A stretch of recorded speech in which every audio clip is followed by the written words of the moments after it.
Hi guys, this is Rishika. So आज हम पढ़ने वाले हैं लॉस ऑफ बायोडाइवर्सिटी। तो बायोडाइवर्सिटी का मतलब होता है पृथ्वी पर मौजूद सभी तरह के लिविंग ऑर्गेनिजम्स। इसमें प्लांट्स, एनिमल्स, माइक्रो ऑर्गेनिजम्स और उनके डिफरेंट टाइप्स सब इंक्लूड होते हैं।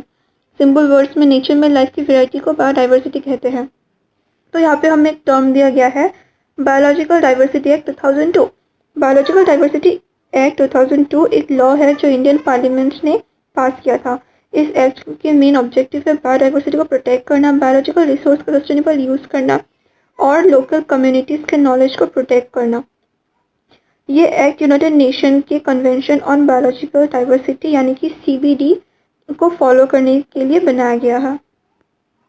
तो convention on biological diversity CBD क्या होता है? तो कन्वेंशन का मतलब होता है एग्रीमेंट, बायोलॉजिकल डाइवर्सिटी का मतलब होता है बायोडाइवर्सिटी। CBD एक इंटरनेशनल एग्रीमेंट है जो 1992 में बना था। इंडिया ने इस एग्रीमेंट को साइन किया, इसलिए इंडिया को अपना नेशनल लॉ बनाना पड़ा जो है बायोलॉजिकल डाइवर्सिटी एक्ट 2002।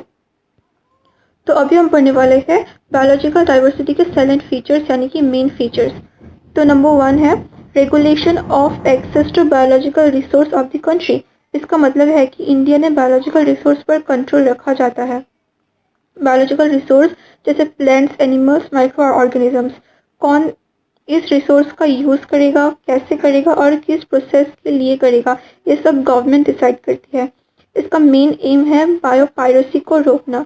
बायोपायरेसी का मतलब होता है बायोलॉजिकल रिसोर्स का इलीगल यूज़ बिना परमिशन और बिना बेनिफिट के शेयर करें।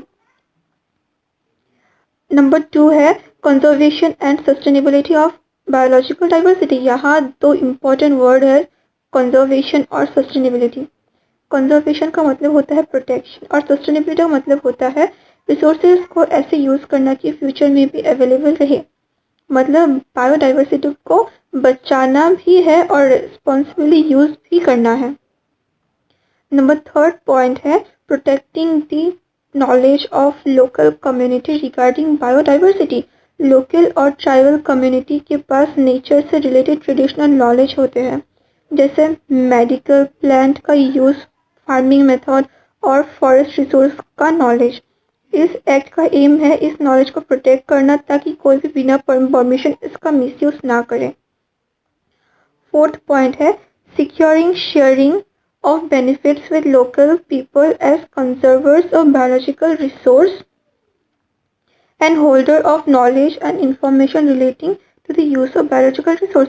इस पॉइंट का मतलब है फेयर बेनिफिट शेयरिंग। अगर कोई कंपनी या रिसर्चर बायोलॉजिकल रिसोर्स का ट्रेडिशनल नॉलेज का यूज़ करके प्रॉफिट कमाता है तो लोकल लोगों के साथ बेनिफिट शेयर करना ज़रूरी है, क्योंकि वहाँ लोग रिसोर्सेज को कंजर्व करते हैं।